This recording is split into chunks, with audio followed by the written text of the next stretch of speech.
इस वीडियो थोड़ा सा गलती से पॉज करने के चक्कर में उसको मैंने बंद ही कर दिया था। एक्चुअली मैं नया मैं भी सीख रहा हूँ ये सब, तो मेरे लिए ये सब नई बात है। ठीक है, तो मैं आपको डायरेक्ट एक बैक टेस्टिंग में लेके आता हूँ। वो वीडियो से कनेक्टिंग में आपको इसको अटैच कर दूँगा साथ में। ठीक है, तो ये बैक टेस्टिंग में हम आ गए। अब कुछ नहीं करना है आपको। बैक टेस्टिंग एक मिनट, तो बैक टेस्टिंग में आ गए हम। ठीक है, अब इसको हम स्टॉक ऑप्शन में एक नॉन डायरेक्शनल स्ट्रेटेजी बनाएंगे। ठीक है, नॉन डायरेक्शनल इसलिए कि हमको मालूम नहीं हो कहाँ जाएगा कैसे जाएगा, तो हम सिंपली एक नॉन डायरेक्शनल स्ट्रेटेजी बनाएंगे। नॉन डायरेक्शन मतलब स्ट्रेंगल सेल करेंगे। ऑब्वियसली टाटा स्टील के बारे में हम बात चल रही है, टाटा स्टील के बारे में आपको बताऊंगा।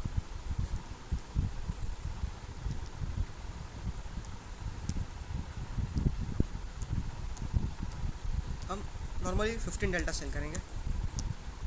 इसके पीछे का रीज़न क्या है मैं आपको आगे फर्दर कभी वीडियो में समझाऊंगा। ठीक है, मैं एक बैक टेस्ट कर दिया। ठीक है, अभी बैक टेस्ट में मैं आपको 3-4% 5% की बात कर रहा था। ठीक है, तो ये बैक टेस्ट करके आपके सामने एक वीडियो है। ठीक है, इसका ये देखो, जैसे कि इसका कैपिटल एम्प्लॉयड है 2 लाख रुपीज़। ठीक है, एवरेज पेनल है 8000। 4 to 5% की मैंने जो बात की थी ये एक्चुअल आपको अचीव हो रहा है। टोटल ईयरली रिटर्न है 59%। अब कोई भी आप स्टॉक में इन्वेस्ट करते हो तो उसका साल का रिटर्न आपको कितना होता है, डबल होता है लगभग, या फिर वो उसके चांसेस कम है। पर अगर हाँ साइडवेज चला गया, साइडवेज मार्केट में आप इतना अच्छा रिटर्न कमा सकते हो। लॉस जीरो है स्ट्रेटेजी में। लॉस जीरो मतलब एक्चुअली जीरो नहीं होता है, कुछ स्ट्रेटेजी मतलब कुछ टाइम इसको एडजस्ट करना पड़ता है, वो करना पड़ता है, इसलिए कभी कभी आपको लॉस भी लेना पड़ता है। ठीक है, तो अगर हम इसको देखें फर्दर तो फिर देखिए ये स्ट्रेटेजी में एक भी दिन टाटा स्टील में नहीं लगा कि हमको लॉस हो। अब आप बोलेंगे इतना आसान है तो फिर सब लोग क्यों नहीं करते। ये देखना जितना आसान है उतना आसान होता नहीं है। ठीक है, बेसिकली अगर आप इसमें जाओगे ना, इसको डिटेल्स में चेक करोगे ना, तो ये शुरुआत कैसे होता है क्या होता है, तो आपको पता चलेगा कि हाँ शुरुआत थोड़ा कभी कभी डिफ़िकल्ट होता है। इसको ओपन कर रहा हूँ मैं,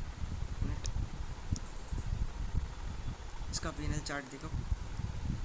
ये डे वाइज का है। शुरुआत में आपको थोड़ा प्रॉफिट, थोड़ा लॉस। अभी 1000 रुपये लॉस दिखा, ये लॉस दिखा, ये देखो इतना लॉस, ये लॉस फेज भी आया, पर एट द एंड हमको प्रॉफिट हो गया। तो ऐसा नहीं कि इतना आसान होता है प्रॉफिट कमाना इसमें। ठीक है, ये आपकी साइकोलॉजी पे होता है। आपको पता है ऐसा होने वाला है। ठीक है, ये आपको पता कैसे होगा, उसके लिए भी आपको एक्सपीरियंस चाहिए। वो चाहिए कि आपको इतना मार्केट इस स्टॉक को आपको इतना टाइम देना पड़ेगा, इसको इतना समझना पड़ेगा कि भाई ये ऐसा होगा तो ऐसा कैसे होगा, वैसा होगा तो ऐसा कैसे होगा। अगर ये इवेंट आ गया तो मैं क्या करूँगा। नॉर्मल इवेंट पे मैं प्रेफर करता हूँ कि भाई ट्रेड नहीं करना, क्योंकि 1-2 इवेंट मैंने ट्रेड किया और मैं लगभग बहुत बड़े लॉस करते करते बचा, क्योंकि मैं एडजस्टमेंट कर मतलब मुझे थोड़ा स्किल है, मतलब मैं अभी भी थोड़ा सीख रहा हूँ इसके मामले में। तो मैं अपनी तरफ से एडजस्टमेंट करता हूँ और एट द एंड मैं कोशिश करता हूँ कि मेरा लॉस कम हो या फिर मैं थोड़ा प्रॉफिटेबल आ जाऊँ। ये 3-4% के चक्कर में आपको जैसे लाइफ शांत रहती है, वरना आप अगर लॉस कर दोगे आपका साइकोलॉजी इतना बिगड़ जाएगा, माइंडसेट इतना ख़राब हो जाएगा कि आपका घर में प्रॉब्लम आ जाएगा कि आपका अगर आप मैरिड हो तो आपके वाइफ के थोड़ा प्रॉब्लम्स होगा, आप अनमेरिड हो तो आपके फैमिली में थोड़ा इशू होगा कि ये वो है, किसी को टाइम दे नहीं पाता, ये नहीं दे पाता। अगर आप ये इंप्लीमेंट करते हो और आप अलर्ट डाल देते हो तो आप इसको स्क्रीन टाइम भी नहीं दो और ऐसे चलने दो, फिर भी आप प्रॉफिटेबल, क्योंकि आपको पता है कि मैंने स्ट्रेटेजी ले, अगर यहाँ पे आएगा तो मुझे ये रिएक्शन देना है या मुझे फिर यहाँ पे कुछ एडजस्टमेंट करना है, वरना आपको कुछ करने की ज़रूरत नहीं है। जब तक आपके रेंज में है तब तक आपको कुछ करने की ज़रूरत नहीं है। नॉर्मली 10-15 डेल्टा या फिर 10%, 5%, 7% रेंज में भी आपको कोई दिक्कत नहीं आती। हाँ, अगर आप जैसे कि कुछ स्टॉक्स होते हैं जैसे कि वो हमेशा न्यूज़ में रहते हैं, जैसे कि अदानी ग्रुप हो गया, फिर कुछ ग्रुप ऐसे हो गया जैसे कि स्पेसिफिक अदानी का मेरा कोई वेस्टेड इंटरेस्ट नहीं है, फिर भी एक एग्जांपल के क्योंकि वो एकदम वॉलेटाइल स्टॉक है, कभी भी 5-6% ऊपर नीचे हो जाता है, उस चक्कर में आपका लॉस बढ़ सकता है। तो अगर आप उसको एक सिस्टमेटिक हेज करके कर सकते हो तो आपको मतलब अच्छा है कि हाँ मैंने हेज किया, मुझे टेंशन नहीं है, मैंने बाई भी किया, मैंने उसको हेज ऐसा किया कि अगर हाँ ऐसे 100 पॉइंट ऊपर चला तो फिर भी मुझे टेंशन नहीं है, 100 पॉइंट नीचे चला जाए फिर भी मुझे टेंशन नहीं है। ठीक है, ठीक है, तो दोस्तों एक छोटा सा ये था कि भाई आपको समझा पाओ कि ये कैसे होता है, क्या होता है। अगर आपको मैं इसको 2 साल का बैक टेस्ट भी दिखा दूँ तो भी आपको लगेगा कि हाँ ठीक है 2 साल का बैक टेस्ट में कैसा होता है, क्या होता है, फिर दिखा देता हूँ मैं आपको। Start back test. ये एक्चुअली एक अजम्पशन, एक आइडिया देने के लिए आपको कि इतना पैसे कमा सकते हो 3%, 4% मंथली। हाँ, आप अगर एक्स्ट्रा स्किल्स हो, आप में सब कुछ हो तो आप उससे ज़्यादा भी कर सकते हो, पर एक बेसिक है। देखो जैसे कि अब इसमें नंबर ऑफ ट्रेड है 24, नंबर ऑफ ट्रेड 24। ठीक है, पिछली एक साल में कैपिटल एम्प्लॉयड था ज़्यादा 180 और इसमें आ गया 226, ठीक है। एवरेज फिनल हमारा 8000 समथिंग से 1000 रुपये बढ़ चुका है, ठीक है। एवरेज रिटर्न आप बोलोगे कम हो चुका है, पर ये कंसिस्टेंट है 4 to 5% में। आपका 59% से 59 का डबल होता है 60 मतलब 120 पर, ये डबल हो गया 2 साल में पैसा, ठीक है। इसमें कुछ भी अब जैसे कि इसका प्रॉफिट है, टोटल प्रॉफिट है 2,34,000, ऑलमोस्ट डबल के आसपास है। अगर 24 ट्रेड में आपका आप बोलोगे एसटीटी कितना करेगा, ब्रोकरेज कितना करेगा, 24 ट्रेड में 20 रुपीज़ 1 लॉट, तो 40 रुपीज़ के हिसाब से इंटू 24 कर लो, इस इतना आपका ब्रोकरेज कटेगा। और एसटीटी सब मिला के सपोज करो 44 24 का 480 मतलब 4,800, मतलब आपका 5-7 हज़ार में सब कुछ निपट जाएगा पूरा ब्रोकरेज वगैरह आपका। इसमें देखो एवरेज लॉस कितना है और ग्रॉस लॉस कितना है, ठीक है। इसको हम देखते हैं एक बार, ठीक है।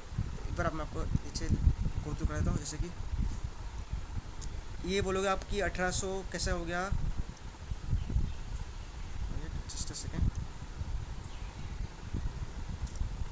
ये 1800 और ये 122 कैसे, इस स्टॉक्स में स्प्लिट अनाउंस हो तो 1:10 का, ठीक है। तो इसलिए इसका ये रेट का डिफरेंस है, इसलिए आपको कैपिटल मार्जिन ज़्यादा दिख रहा है, क्योंकि इसमें प्रॉफिट भी थोड़ा ज़्यादा दिख रहा है। इसलिए अगर इसको स्किप करते हैं तो इसका प्रॉफिट कम होता है, फिर ऐसा कुछ होता है, ठीक है। ठीक है, हम अपने वीडियो को कट जाते हैं। इसकी देखो, एक लॉस, 2 लॉस, बस 2 लॉस, ठीक है। पूरे साल में 2 लॉस है, फिर भी आप इतना लॉस होने के बाद भी आप अगर आप ये रेट अचीव कर पा रहे हो तो बहुत अच्छी बात है, ठीक है। तो एक जस्ट एग्जांपल था। अगर आपको आगे सीखना हो तो इस वीडियो के नीचे कमेंट कीजिए। मैं आपको जैसे कि मैं अपने सिलेक्टेड स्टॉक में काम करता हूँ, कुछ स्टॉक जैसे कि टाटा स्टील हो गया, विप्रो हो गया, कभी कभी रिलायंस में काम कर लेता हूँ, डीवीज लैब में कभी कभी काम कर लेता हूँ, फिर आइसर मोटर है, मारुति, ये लार्ज कैप में ज़्यादातर काम होता है क्योंकि उसमें वॉलीटिलिटी होती है, पर वो बड़ी लार्ज कैप मार्केट होती है तो उसमें कैसा है कि आप उसमें मोमेंटम ज़्यादा देख नहीं पाएंगे। हाँ, वन साइड डायरेक्शन चला गया, ब्रेकआउट कर दिया तो अलग बात है कि भाई आपको उसमें ट्रेड नहीं लेना चाहिए, क्योंकि ब्रेकआउट में वो वन वे चला जाएगा 10-15% मतलब आपका ऑलमोस्ट कैपिटल वाइप आउट हो जाएगा, क्योंकि 10% ऑप्शन सेलिंग में आपका 2 रुपये को 20-30-50 रुपये चला गया तो आपका 1 लाख का मार्जिन सीधा डबल ट्रिपल हो जाएगा। तो उसमें मार्जिन का भी कॉल आता ही आता है, ठीक है। अरे हाँ, मैं एक स्पेसिफिक एकदम खास बात करना आपसे भूल ही गया, जैसे कि अब हाँ, ये एक लॉट की ट्रेडिंग के लिए आपको कम से कम 2.5 लाख रुपए चाहिए। अब मैं 2.5 लाख बोलूँगा, आप बोलोगे हमारे 2.5 लाख है ही नहीं तो मैं क्या करूँ। तो आप इसको सीखिए, जब तक आप इस लेवल तक ना आ पाए। मैं ऐसा नहीं बोल रहा किसी को कि आप कहीं से भी करके 2.5 लाख रुपये लेके आओ और ये करो। आप ऑप्स्टा में जाइए, इसमें ऑप्स्टा एक टूल है जिससे आप इसको बैक टेस्ट कर सकते हो, कुछ भी कर सकते हो। हाँ, इसमें बैक टेस्ट नहीं कर पाओगे आप, लेकिन आप इसमें एक पोजीशन बना पाओगे, जैसे कि आपको एक पोजीशन लेनी है, ठीक है। तो आप 1.5 से 2 लाख तक आप पोजीशन बना सकते हो, ठीक है। हाँ, इसको अगर प्रॉपर हैच करोगे तो आपको 2.5 लाख से लेगा, मतलब ये आपको हैजिंग करोगे ना, आपको पता है कि ये out of the money zero ही होने वाला था। हैच करोगे तो आपको 1.5 लाख तक भी आपको एक पोजीशन बना सकते हो अच्छे से अच्छे। हाँ, आपकी पोजीशन पर आपका एक्सपेक्टेशन प्रॉफिट रेशियो फिर आपको 2-3% हो जाएगा। आप लोग 2-3% में क्या चाहिए इतना कैपिटल, पर आपका एकदम रिस्क फ्री होगा, ठीक है। और आपको अगर इस रिस्क फ्री स्ट्रेटेजी चाहिए, स्ट्रेटेजी नहीं बोल सकते इसको, एक स्ट्रेटेजी, हाँ स्ट्रेटेजी है, पर मेन इसका पार्ट साइकोलॉजी, क्योंकि आपको इतना लॉस भी दिखेगा कभी कभी, आपको अपने 2 रुपये का कॉल आपका कभी 6-7 रुपये में चला जाएगा, तो आप क्या करोगे। आपका साइकोलॉजी स्ट्रांग होगा तो आप एक लेवल अचीव कर पाएगा, वरना आप कभी उस लेवल तक पहुंच ही नहीं पाएगा। बोलोगे हाँ ये तो बेकार स्ट्रेटेजी है, इसमें ट्राई किया हो क्या, इसको आपको मतलब 5-6 महीने कंसिस्टेंट फॉलो करना पड़ेगा। हाँ, पहला महीने लॉस, दूसरे महीने लॉस होते, तीसरे महीने प्रॉफिट में होंगे, फिर 2-3 महीने आप प्रॉफिट में होंगे, तो आपको कॉन्फिडेंस आएगा कि हाँ ठीक है स्ट्रेटेजी सही है, अब मैं समझ पा रहा हूँ। शुरुआत में आपको एडजस्टमेंट नहीं करना पड़ेगा, शुरुआत में आपको लॉस लेना पड़ेगा, स्टॉप लॉस काटना पड़ेगा। जब तक आप स्टॉप लॉस लेना नहीं सीखोगे तब तक ये आपके लिए नहीं है, क्योंकि ऑप्शन सेलिंग इसमें कभी कभी आपका लॉस दिख रहा हो 10,000 होता है, कभी कभी 1 लाख रुपये तक, क्योंकि अगर सडन इलेक्शन के मोमेंटम में, जैसे कि बीच में इलेक्शन था, उसमें कोई भी स्टॉक्स 20% गिरा था, 15% गिरा था। 15% गिरना मतलब ऑलमोस्ट एक लॉट में आपको 50,000 60,000 लॉस भी दिख सकता है। ये मैंने देखा हुआ, मेरे क्वेश्चन मैंने लॉस बुक किया हुआ है, इसलिए मैं आपको समझा रहा हूँ। अब बोलोगे इतना आसान है तो फिर सब क्यों नहीं कर रहे, वो नहीं कर रहे। ये दिखने में आसान है नहीं, पर आपको आप अगर स्किल्स नहीं होगा तो फिर भी आप इसको एक लेवल तक समझ सकते हो, ठीक है। तो इस वीडियो में इतना ही, आगे वीडियो जानकारी चाहिए कि मैं आपको कुछ आगे और कुछ नया सिखाऊंगा, ठीक है। सो चलो फिर मैं वीडियो को एंड करता हूँ। अगर आपको कुछ भी क्वेरी हो कुछ भी तो कमेंट सेक्शन में कमेंट कीजिए। मैं कोशिश करूँगा कि हर 2-3 दिन में एक वीडियो लेके आओ, कोई भी हर अलग अलग स्टॉक्स के बारे में, स्पेसिफिक स्टॉक के बारे में, एक ट्रेंडिंग मार्केट में मैं आपको एडजस्ट करके दिखाने की कोशिश करूँगा कि कैसे एडजस्ट कर सकते हैं, क्या कर सकते हैं, आपको कैपिटल रिक्वायरमेंट कितनी है, क्या है, ठीक है। तो आप बस आपको आपके ऊपर भरोसा होना चाहिए, कॉन्फिडेंस होना चाहिए कि आप ये कर सकते हो, ठीक है। और आप में थोड़ा बहुत भी मतलब बेसिक नॉलेज होना चाहिए, स्टॉक्स क्या होता है, ऑप्शंस क्या होता है, तभी आप इस यहाँ पे एंटर कीजिए। वरना आप अगर बेसिक तो नहीं भी हो तो आपके लिए ये स्ट्रेटेजी नहीं है। हाँ, आपको वो सीखना हो कैसे करते हैं, इसको कैसे बोलते हैं, तो आप दूसरी वीडियोज़ भी हमारे मतलब यूट्यूब चैनल पे अवेलेबल, उसको आप देखिए। ये जो मैं काम कर रहा हूँ मतलब ये इसके रिलेटेड बहुत कम लोग इसके मतलब नॉलेज अवेयरनेस प्रोवाइड कर रहे हैं। जो भी प्रोवाइड कर रहे हैं वो चार्ज कर रहे हैं। आपको शुरुआत में फ्री वीडियो में बुलाएंगे और फिर आपको चार्ज करेंगे। मैं लगभग कोशिश करूँगा कि मैं इसको जितना टाइम हो सके उतना फ्री ही रखूँ। हाँ, आपको 1 to 1 चाहिए या कुछ स्पेसिफिक सीखना हो, आपको पर्सनल टाइम चाहिए तो आप मुझे कांटेक्ट कीजिए, मैं आपके कुछ चार्ज लूँगा और आपको एक कुछ प्रोवाइड कर पाऊँगा। पर चार्जेस लगभग तो अभी कुछ चार्ज नहीं है, लगभग अभी तो शुरुआत की है। तो बोलते हैं ना कि शुरुआत में हमको सिखाने पे फोकस करना चाहिए, ना कि पैसे कमाने पे फोकस करना चाहिए। ठीक है, चलो दोस्तों, फिर मिलते हैं हम बाद में। Okay, bye friends.